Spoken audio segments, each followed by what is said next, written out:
Okay, so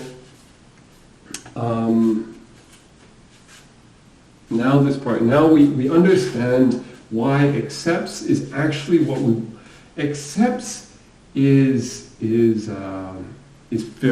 obviously very powerful, but it's not a natural thing, and it's not something where we can easily do reductions. You don't want to. It would be nasty to try to do accepts to clique directly. So instead you do accepts to sat, and then once you have this sat, 3 sat, and then you can reduce 3 sat to stuff more easily. Okay, 3 sat, we've seen reductions from 3 sat to clique, 3 sat to directed hand path, 3 sat to 3 colorability. Okay?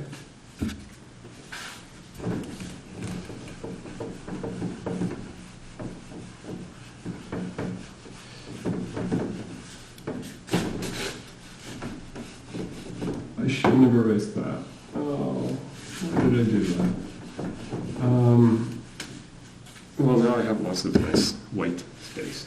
Okay, so accepts is this language given a program. I said C, but actually it can be anything. And in fact, to make life easy, I'm going to assume that I'm going to talk about assembly language, because obviously, if you could do it for C programs, if you can do it for assembly language, you compile C down into assembly language. So if you want to do, let's call it C accepts. I mean, pretty obviously, C accepts. You could reduce clique to C accepts. You write a C program. C accepts obviously reduces in polynomial time to assembly accepts.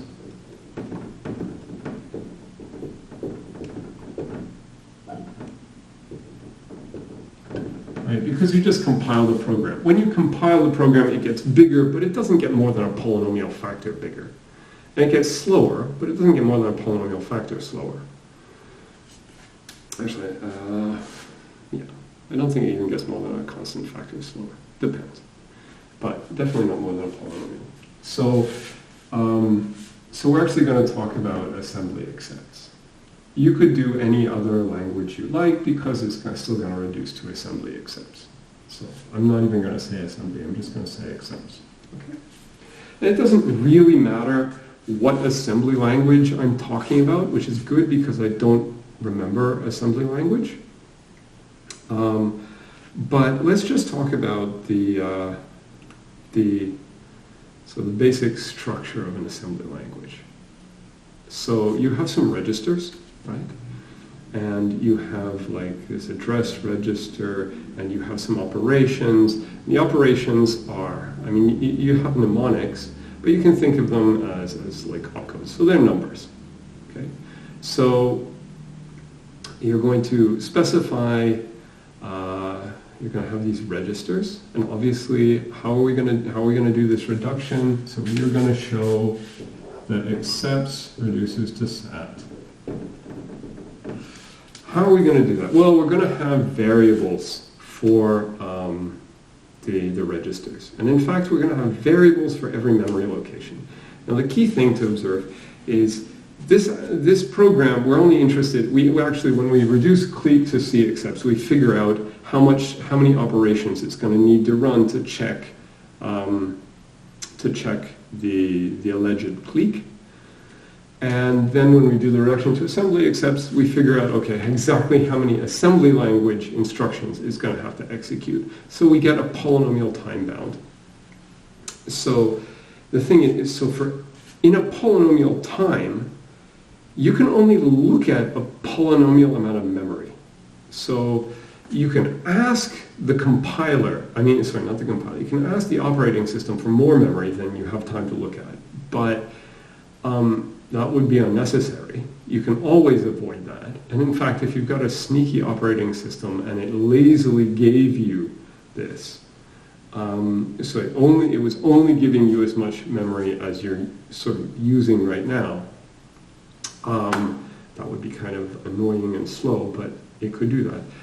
Then you could only look at a polynomial amount of stuff. You can't touch it. You can't look in polynomial time. You can't look at or change more than a polynomial number of memory locations.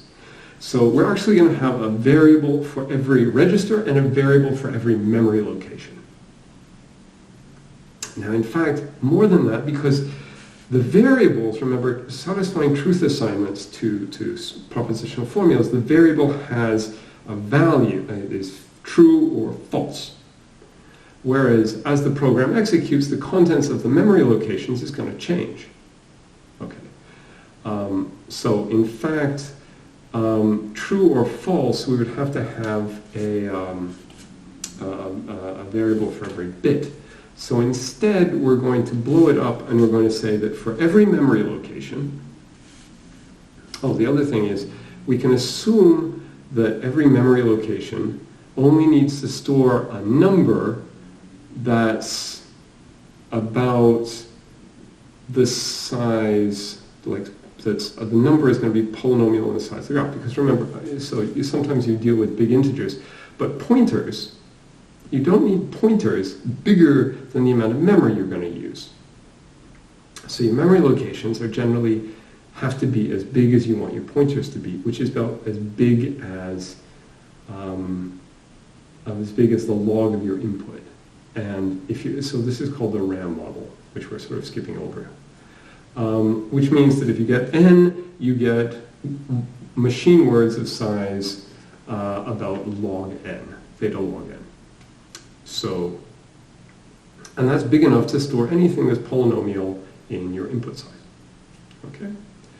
So, just bear with and believe me that what you need, you're going to run in polynomial time in a polynomial number of steps. You're going to use a polynomial amount of memory locations, a constant number of registers. And the contents of each memory location is going to be a number which is at most polynomial in the input size. Okay? So everything's polynomial. See? How many times can I say polynomial in one lecture? A polynomial. Okay, so what we're going to do is actually, we're going to write for every memory location, every register and every memory location, and every value and every time step. So let's suppose that this is memory cell, I don't know, 157. And at time step 91, it contains the value 615. Then I have a variable x 157, 91, 615, and this would be true. Okay? This variable says that memory location 197 at time step 91 contains the value 615, true or false? True. Okay? So x 157, 91, 725 would be false. Okay? That's going to be a lot of variables, right? It's going to be the number of memory locations and registers times the number of time steps times the number of possible values in a memory location. But that's a polynomial times a polynomial times a polynomial. So it's still a polynomial. So how many variables have I got floating around? A polynomial number. Okay? So, this is why we don't do this in practice.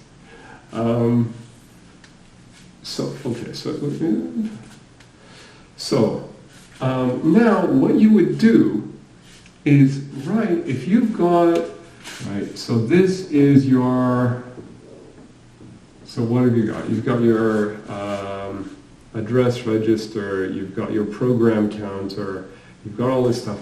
So you've got like, say your program counter is at something, and you know this is the opcode for add.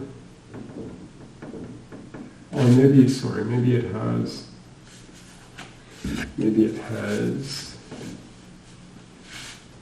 yeah, okay. So what you would have is you've got the program counter.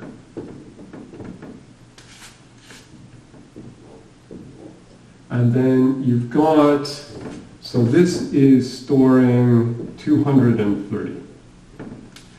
And then this is memory location 230.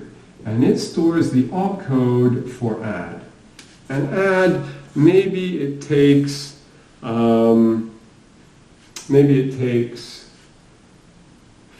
three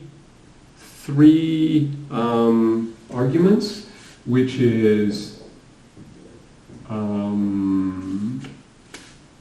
yeah, maybe, so this is, it's always going to take, let's suppose that it's always going to take the contents of register 3, I don't know, maybe it's going to take more arguments than that, but let's just suppose that it's always going to take the arguments of register 1 and register 2, and it's always going to store them in register 3. Okay? So what you could do is, so register 3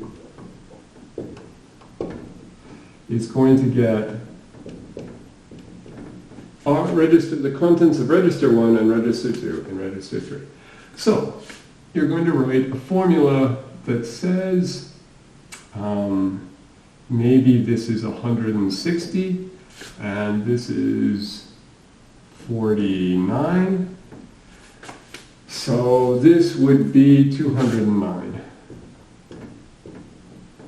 So you write a formula that says, and maybe this is a time step 17. So you say, if, so X, so PC is some, I mean it's a memory location, it's a register number. So PC at time step 17 contains 230 and X 230 at time step 17 contains, this is an opcode, so it's a number, so I'm going to just write it as add, and X R1 at time step 17 contains 160, and X R2 at time step 17 contains 49. Then this implies X R3, remember this is a memory location, so it's a number, at time step 18. Right? So in the next time step, it'll do this addition, and then it's going to put this here. So in time step 18, this is going to contain the value 209. Okay, so I would write this for sort of all the possible combinations of what the program counter could say. So for all the time steps, I write all the possible stuff. And then I also have to write formulas that say, if nobody is writing to this memory location at time step 17, then at time step, and it contains value 9, that at time step 18, it also contains value 9. Okay? We're talking about a really, really big formula, but it's still polynomial, right? Because how many opcodes have you got? Polynomial number. So how many possibilities, how many values could there be in the program counter? Polynomial number. I mean, how many values could there be here? So how many combinations of quads? Because each of these, remember, there's a polynomial number of variables. So how many quads of variables can there be? a polynomial, because a polynomial to the fourth is a polynomial. It would be big, really, really big, but it would be polynomial. Okay, we would get a polynomial-sized propositional formula out of this. So there is a way, given a program, to write a formula that says there is, oh right, so the other thing is, of course, there's going to be some memory locations that mark what the input is. So you're going to a polynomial number, because it can only read, it has to work in polynomial time, so it's only going to be able to look at a polynomial number of things. So you could write, there is a way for those input memory locations, for those to be filled, for somebody to type into those spaces an input that makes this program say yes in polynomial time. So that's why SAT is really, really powerful. Because if you can write a program that checks, given any problem, if you can write a program that checks a solution, then you can write a formula that says this program has an input that makes it say yes. And so if you could solve SAT, you could check that instance is a yes instance by blowing it up by writing the program, blowing it up to this polynomial-sized SAT formula, and then if you solve that in polynomial time, polynomial is polynomial, I'm saying polynomial over and over again, then you would solve any problem for which you can check a solution in polynomial time. Isn't that cool? I feel really silly just talking to the camera knowing that nobody's actually listening. Okay. So, I hope it's focused on the board. So, that's sort of, now I don't have a lot of time to explain Turing machines. 7 minutes remaining.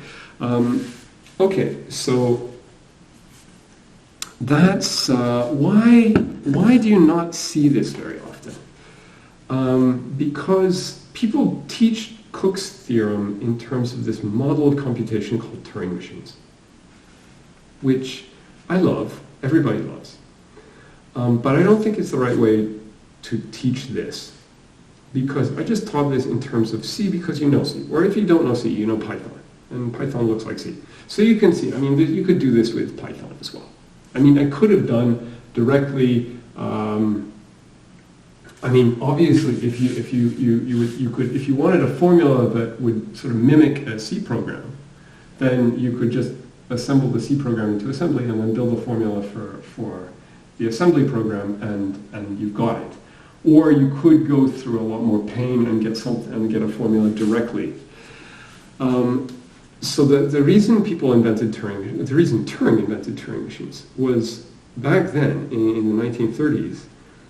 Most people had never seen a computer.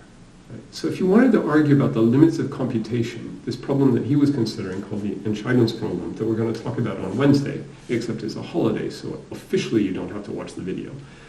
You don't have to watch the video, but please watch the video at some point. In order to reason about computation, he needed to come up with a model for a computer.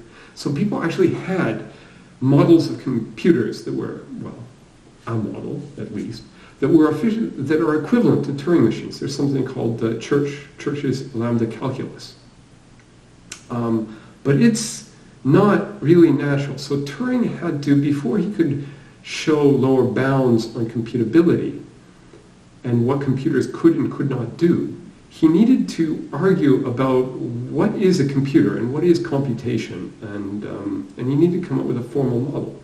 So back then, when people said computer, they meant a person. I said this in one of the earlier lectures, like when people said calculators, they meant like in Hidden Figures, when they say calculators, they meant people. So he said, so you need to come up with this model. You don't need a model of computation. I mean, the people who had Turing machines had never seen a computer. But you've been around computers your whole lives. I mean, if I say, what is a computer? You know. I mean, if I show you that something cannot be done in C, you're going to believe me that that's a pretty strong limitation. I don't have to convince you that C is a good programming language, or that a good model of a computer is sort of what you have in your book bag or something, but just with more memory and a bit faster. So Turing machines, but I mean, the thing is, Turing machines are now traditional. People do all these things in terms of Turing machines. Why? Because, so the problem is, if you get out into, if you graduate this class, if you graduate DAL, and you say, I've seen Cook's theorem, and then somebody says, oh, so you know Turing machines, and you say no, they're going to think there's a big hole in your education. So I'm going to show you Turing machines. Also, we're sort of going to talk about them on Wednesday. So a Turing machine is officially, it's a set of quintuples. So you've seen, but really, I hope I'm picking up, because there's a good black marker and a bad black marker.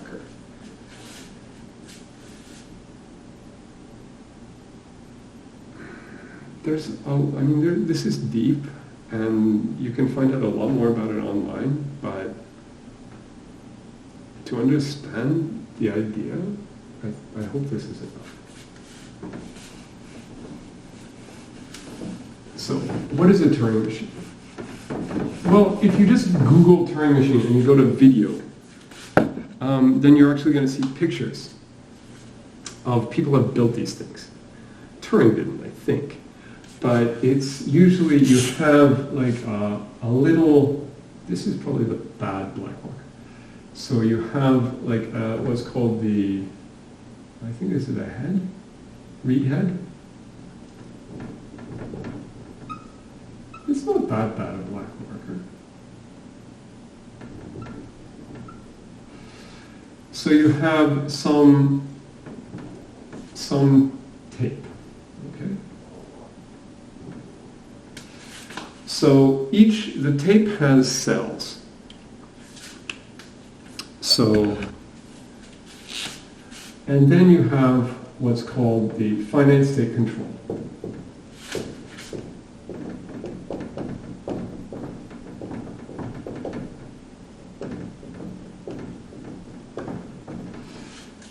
So here, what's written, you have an alphabet,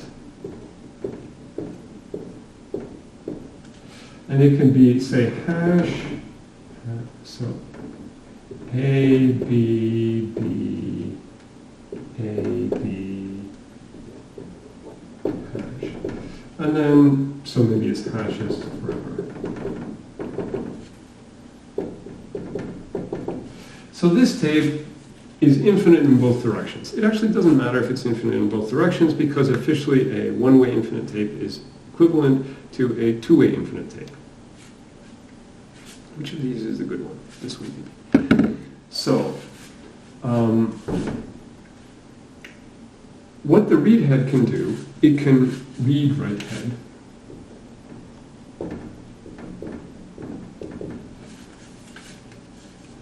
It can read what's on the tape right below it, and it can erase it, and it can write another character from the tape alphabet.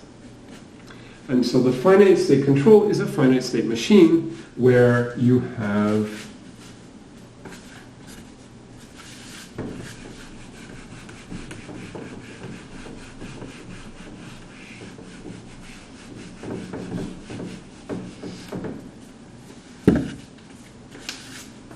so you could be in some state. You've seen finite, I hope you've seen finite state machines in 2110. You're in some state, and so say you're in state 5, maybe on state, maybe if you're in state 5 and you read an A,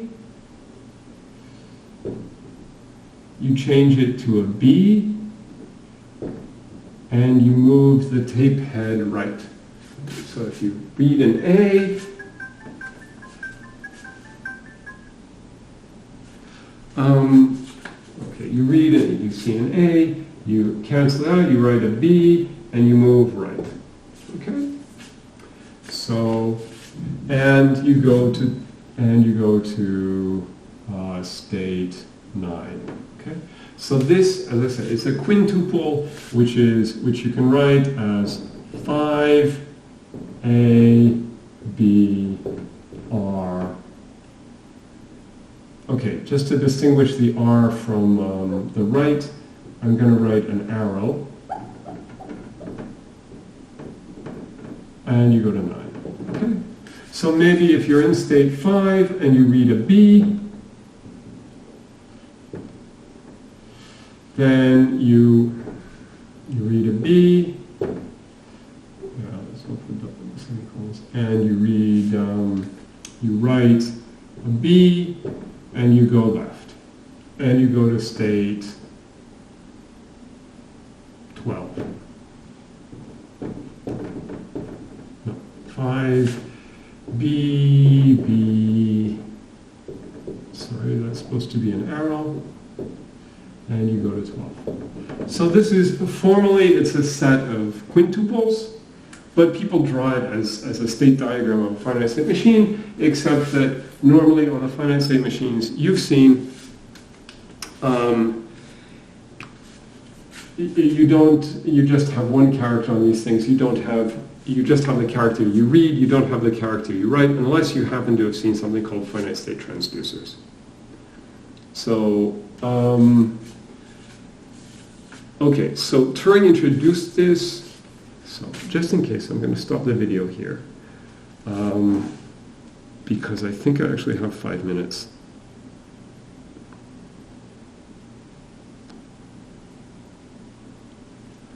But just in case.